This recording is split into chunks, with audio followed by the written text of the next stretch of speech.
안녕하세요. 수미사 평촌관 원장 김묵현입니다. 평촌 지역 예비고1 학생들의 고등학교 선택에 도움이 되고자 가장 인근 학교인 첫 번째 학교로 백영고 1학기 중간고사 기출문제를 한번 살펴보도록 하겠습니다. 2023년도 1학기 중간고사 백영고 16번 문항을 풀어보도록 할게요. 이 문제는 실제 이제 백영고 부교재에 있었던 문제를 변형해서 나왔고요. 그 부교재 문제가 실제로 22년 6월 29번 문제가 그대로 실려 있었고요. 그 문제가 변형된 문제로 이렇게 출제된 상황입니다. 이 문제를 먼저 언급해 드리면 원래는 이렇게 출제된 문제였는데 요거를 이렇게 바꾼 거를 강조하는 이유는 백영고 선생님들이 문제를 되게 잘 출제하세요. 이 문제를 풀었을 때는 원래 29번 문제면 킬러 문항이거든요. 이 문제가 상당히 풀이가 길어지거든요. 주어진 조건에서 보면 요 x-1이 px가 가질 수도 있고 qx가 가질 수도 있기 때문에 두 가지 케이스를 나눈 다음에 요게 px가 가지면 안 된다, 그러니까 qx가 가지면 안 된다는 것까지 다 보인 다음에 문제를 출발을 해야 되는데, 문제가 요 부분으로 바꿈으로 해서 어떤 일이 벌어지냐면, 먼저 첫 번째는 px, qx는 자 요걸 가지니까 요 녀석을 인수로 가졌기 때문에 P1, Q1이 0이라는 사실을 알 수 있고요. 그 다음에 여기에서 보시면 요 녀석이 1을 넣었을 때 0이 되거든요. 1을 넣을 때 0이 된다는 얘기는 이 양변에다 1을 대입하게 되면 마이너스 P1, 이 녀석도 Q1의 제곱이 됩니다. 따라서 요렇게 요 두 가지에 의해서 우리가 알 수 있는 사실이 뭐냐면, P1하고 Q1이 동시에 0이 되는 사실을 알 수 있어요. 그래서 기존에 있던 문제가 상당히 길어졌던 이유는 저기에 누가 P1인지를 찾는데 상당한 시간을 할애해야 되는데, 여기서 선생님들이 그걸 조금 더 간결하게 이렇게 주신 것 같아요. 좀 편하게 문제를 풀 수 있도록. 그래서 이렇게 해서 우리가 P1, Q1을 찾게 되면, 그러면 이제 여기서 요 녀석은 더 이상 쪼갤 수 없으니 px는 3차식이니까요. 저 px라는 녀석에게 붙어야 되겠죠. 그래서 이 아이가 x제곱 마이너스 3x 플러스 3이 되고요. 그리고 x 마이너스 1이 나오게 되고, 이제 qx라는 아이는 1차식인데 우리가 최고차항은 모르니 이렇게 넣어주시면 될 것 같아요. 그래서 최종적으로 이 아이를 이제 여기다 대입하게 되면 그대로 전개해서 우리가 qx의 제곱이 나오게 되고요. 자, a 곱하기 x 마이너스 1의 제곱이 나오게 되고, 이 녀석을 그대로 전개해주면 x 3승 마이너스 2x 플러스 3죠. 자, 여기에다 px를 전개하게 되면 x의 3승이고요. 마이너스 x제곱 마이너스 2x제곱 마이너스 4x 제곱이 되고요. 그리고 플러스 3x 플러스 3x 플러스 6x의 마이너스 3이죠. 따라서 이 식을 이제 정리하게 되면 우리가 x 3승 사라지고요. 4x제곱에 마이너스 8x죠. 자, 그리고 플러스 4가 나오게 됩니다. 따라서 4 곱하기 x 마이너스 1의 제곱이죠. 결국 a가 2라는 값을 얻게 되고요.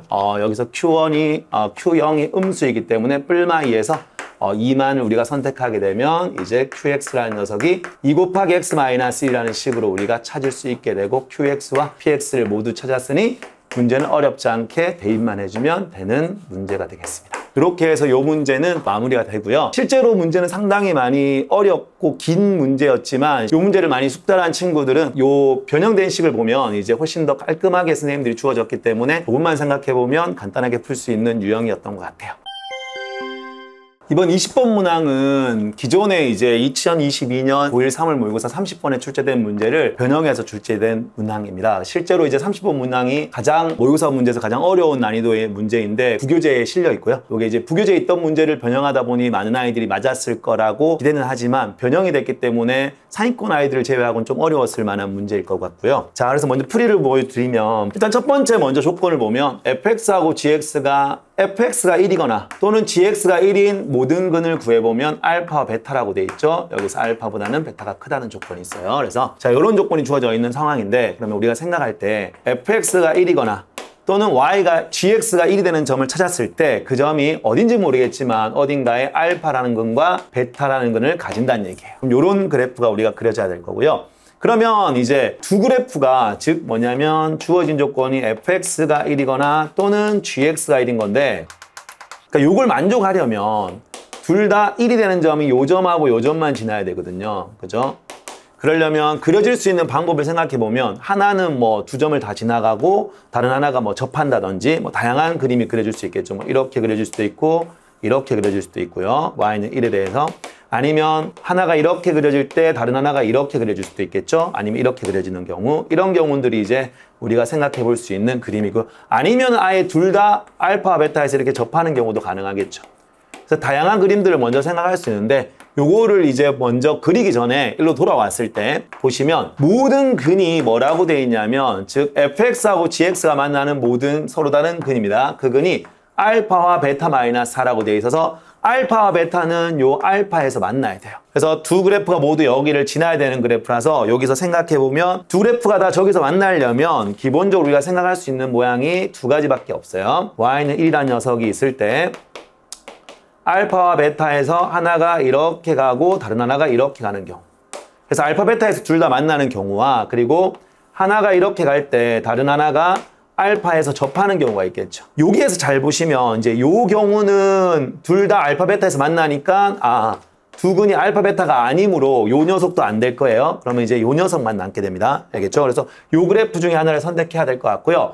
그럼 이제 여기서 이제 우리가 뭘 선택해야 되냐면 어떤 부분을 또 우리가 조금 더 고려를 해야 되냐면 하나는 알파와 베타를 모두 가지고요. 자, 알파, 베타를 모두 지나게 될 거고 다른 하나가 알파에 접할 건데 이때 둘 중에 누가 더 기울기, 즉 개수가 2인 녀석이 누구냐라는 거죠. 그래서 개수가 2인 녀석이 더 좁게 형성되는 그래프다 보니 더 좁은 녀석일지 이쪽이 더 좁은 녀석일 수도 있고 더 넓은 녀석일 수도 있겠죠. 이렇게 완만한 녀석이 나올 수도 있다는 거죠. 그래서 이런 경우하고 다른 경우는 어떻게 되냐면 알파, 베타가 있을 때 하나가 이렇게 갈 때 더 좁은 경우, 이렇게 급한 경우를 말하겠죠. 절대값이 큰 경우. 이 두 가지 경우가 생깁니다. 그래서 두 가지 경우를 이제 우리가 비교해 보면 이제 뭘 할 수 있냐면 자, 모든 근이 알파와 베타 마이너스 4, 분명히 베타 마이너스 4라는 데 있죠. 이 녀석은 베타보다 크죠. 알파와 베타보다 큰 근이고 여기는 알파와 베타보다 작은 근이 존재할 수 있다는 거예요. 그래서 베타 마이너스 4라는 게 분명 베타보다 작아야 되기 때문에 이 녀석은 또 안 되는 거예요. 그래서 그래프 개형을 여기까지를 얼마나 빨리 그리냐라는 게 관건이고요. 실제 모의고사에서 여러분들이 이제 2023년 3월 모의고사를 풀어보시면 이때는 여기가 근으로 나와요. 그래서 이 경우하고 원래 실제 그래프는 요거였는데 변형이 이렇게 된 케이스가 될 겁니다. 요와 이제 그래프를 그려보면 이렇게 되겠죠. 얘는 하나가 완만한 게 이렇게 간다고 하면 조금 더 완만한 그래프가 누구냐?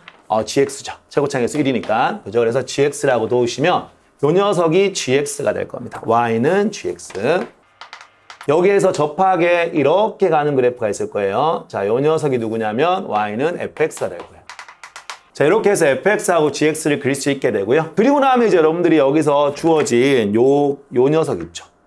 만나는 교점이 알파와 베타 마이너스 4라고 했기 때문에 여기가 베타 마이너스 4가 됩니다. 이렇게 해서 우리가 fx하고 gx의 그래프 개형을 일단 먼저 그렸고요. 그 다음에 보시면 여기에서 여러분들이 요 fx라는 녀석이 알파에 대해서 대칭이라는 점이죠. 그죠? 알파에 대해 대칭이라는 거고 요 녀석은 알파 플러스 베타, 즉 중점이 2분의 알파 플러스 베타의 대칭이라는 거 요 정도 알 수 있고요. 마지막으로 이제 뭐가 있냐면 fx가 k거나 gx가 k인 서로 다른 실근의 개수가 3개라고 되어 있죠. 자, 요 부분인데 fx가 k거나 이번에는 누구? 또는 gx가 k인 거죠. 자, 요 녀석이 이제 서로 다른 실근이 3개가 돼야 돼요. 그럼 y는 k라는 녀석이 이렇게 가다 보면 세 점에서 만나도록 이렇게 우리가 만들 수 있는 걸 구해보면 여기밖에 없죠. y는 k가 이렇게 지나가야 세 점에서 만날 수 있다는 걸 우리가 알 수 있게 됩니다. 따라서 y는 k가 이렇게 지나간다고 한다면 이제 우리가 보면 요 점이 알파의 대칭이라서 얘랑 어차피 둘을 더하게 되면요. 알파가 중점이니까 2알파라는 둘의 합은 2알파가 될 거고요. 그 다음 마찬가지 요 녀석이 2분의 알파 플러스 베타가 축이기 때문에 얘랑이죠. 그러니까 요 점과 요 점, 즉 얘랑 얘를 더했을 때 알파 플러스 베타가 나와야 되겠죠. 요 녀석의 2배니까 알파 플러스 베타가 되려면 알파 플러스 4가 나올 겁니다. 따라서 이걸 만족하는 세 개의 근을 모두 더한 값이 16이라는 조건이 나와 있으니 요 녀석을 이용해서 요 녀석 둘은 2알파가 되고요. 그 다음에 요 녀석은 이제 알파 플러스 4니까요. 더하게 되면 이 아이는 16. 따라서 알파라는 값이 4라는 게 정해지게 되겠죠. 그래서 알파가 4가 나오게 됩니다. 여기까지 나오고 나면 이제 fx가 정해지죠. fx는 누구냐면 알파에서 중근을 갖죠. 알파 콤마 1이 꼭점이니까 알파가 4니까요. 얘는 2 곱하기 x-4의 제곱 플러스 1이라고 쓸 수 있겠죠. 그 다음에 gx라는 녀석은요. 최고차의 개수는 1이고요. 자, 여기 알파가 4라고 나왔기 때문에 알파와 베타를 y는 1에서 만났죠? 그럼 gx-1로 넘기면 이렇게 해서 x-4와 x-베타 플러스 1로 이렇게 우리가 식을 정리할 수 있을 겁니다. 따라서 fx하고 gx가 베타를 제외한 모든 값을 알고 있는 상태로 나오게 되고요. 그럼 저 베타를 구하기 위해서 마지막으로 요 녀석을 넣을 거예요. 요때 값과 요때 값이 서로 같죠. 즉 여기는 f 입장에서는 베타 마이너스 4죠. 그래서 f 베타 마이너스 4와 자, 요 녀석은 g 알파 플러스 4가 같겠죠. 그래서 이 아이를 대입하게 되면 베타 마이너스 4를 넣어주면 2 곱하기 베타 마이너스 8의 제곱 플러스 1이 될 거고요. 자, 여기다 알파 플러스 4를 넣게 되면 자, 여기는 알파가 되고요. 알파가 4였죠. 그러니까 8을 넣는 게 좋겠네요. 자, 이 아이에다 8을 넣게 되면 얘는 4가 나오게 되고 8 마이너스 베타 플러스 1로 나오게 되겠죠. 따라서 정리를 하게 되면 이제 2로 나누어 주고요. 베타 마이너스 8을 나누게 되면 베타 마이너스 8이 하나 남고요. 얘는 마이너스 2. 따라서 베타가 6이 나오게 됩니다. 결국 여기에서 베타가 6이니까요.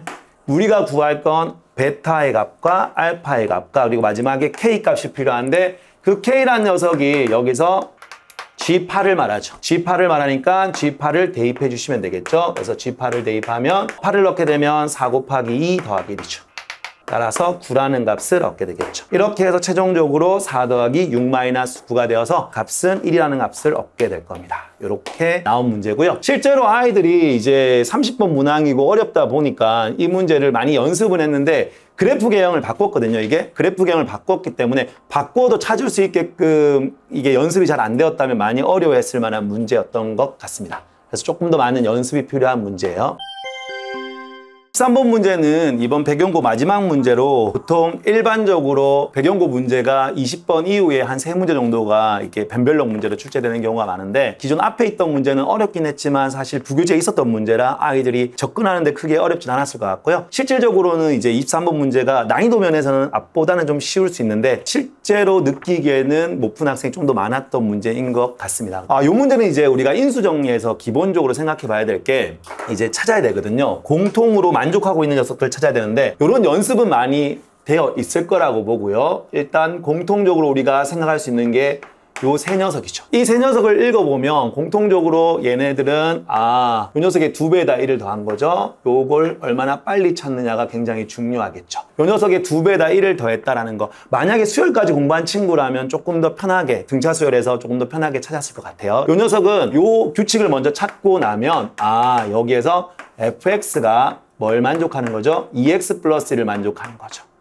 요 식을 만족하는 x값이 1, 2, 3일 때 저걸 만족하게 되니 넘겨서 정리하면 이렇게 되겠죠. fx에다가 마이너스 2x 마이너스 따라서 여기에다가 1을 넣어도 0, 2를 넣어도 0, 3을 넣어도 0이니까 1, 2, 3을 넣을 때 0이 나오니 이 아이들은 모두 다 x-1이라는 인수와 x-2, x-3이라는 인수를 각각 모두 가지게 될 거고요. 그리고 주어진 식이 fx가 4차 이상이라고 되어 있죠. 4차 이상이 되어 있으니 여기에는 누군가의 더 많은 식이 존재하게 되겠죠. 요렇게까지 일단 찾는 게 1번이고요. 요걸 찾고 나면 그 다음 이제 우리가 생각해야 되는 게 뭐냐면 이 녀석으로 나온 나머지를 구하라고 했거든요. 그죠? 이 식으로 나온 나머지인데 여기서 보시면 여기는 공통이죠. 얘네들이 그대로 똑같이 있거든요. 여기 똑같이 있고 그럼 누가 x 플러스 1이 필요한데 여기에 있는 식이 지금 현재 1차 이상의 식이니까 여기에 있는 식 자체를 우리가 x-1로 나눌 수 있겠죠. 요 안에 있는 식을 남아있는 식을 x-1로 나누었다고 하면 뭔가 몫이 있을 거고요. 1차로 나눴으니 나머지는 상수가 등장하게 될 겁니다. 그래서 요렇게 우리가 식을 정리할 수 있겠죠. x 플러스 1이요. x 플러스 1로 나누었을 때 그래 x 플러스 1이 등장하니 이제 전개를 하게 되면 얘는 요렇게 전개하면 x 플러스 1, x 마이너스 1 그리고 x 마이너스 2, x 마이너스 3 자, 요 녀석의 qx와 그리고 플러스 r 곱하기 x 마이너스 1, x 마이너스 2, x 마이너스 3이 되겠죠. 그리고 여기 2x 마이너스 1도 넘겨주면 결국 fx만 남게 되고요. 자, 넘어가면 2x 플러스 1이 나오죠. 따라서 우리가 여기에서 보시면 요 녀석으로 나온 나머지를 구하는 거잖아요. 그죠? 그러면 나머지가 3차 이하가 나와야 되는데 여기 보시면 3차 이하의 식이 나오게 되죠. 그래서 요 녀석이 우리가 구해야 하는 rx가 되는 겁니다. 따라서 요 rx를 구하는 게 목적이고요. 그러기 위해서 뭐가 필요하냐면 r이 필요하죠. 요 r값을 구하기 위해서 보시면 아직 사용하지 않은 식이 하나 있었죠. 항상 문제에서 무엇을 사용하지 않았는지 한 번쯤 체크해 주시고요. 그러면 이 i만 이제 마지막으로 사용하게 되면 되고요. 조 녀석은 x에다가 마이너스 1을 넣게 되면 좌변은 2가 나오게 되고 우변은 모두 0이 되니까 마이너스 1을 넣게 되면요. r 곱하기 마이너스 2, 마이너스 3, 마이너스 4죠. 자, 여기에다가 마이너스 1을 넣게 되면 마이너스 1이죠. 따라서 r이란 녀석이 마이너스 8분의 1이네요. 자, 이렇게 나오게 되겠죠. 결국 이제 rx라는 i는, 자, rx라는 i는 최종적으로 마이너스 8분의 1에 x 마이너스 1, x 마이너스 2, x 마이너스 3 여기에 플러스 2x 플러스 2라는 식으로 나오게 되겠죠. 그럼 마지막 이제 뭐 R에다가 5만 대입하면 되는 거니까 5를 넣어서 계산만 해주시면 될 것 같아요. 그러면 마이너스 8분의 1에 5를 넣으면 4 곱하기 3 곱하기 2 곱하기 11이 되겠죠. 8이 없어지면 결국에는 8이라는 값으로 나오게 되겠네요. 자, 이렇게 해서 우리가 23번 문제를 풀어봤고요. 여기까지 해서 배경고 기출 중에서 풀어볼 만한 문제들 위주로 모두 풀어보았습니다.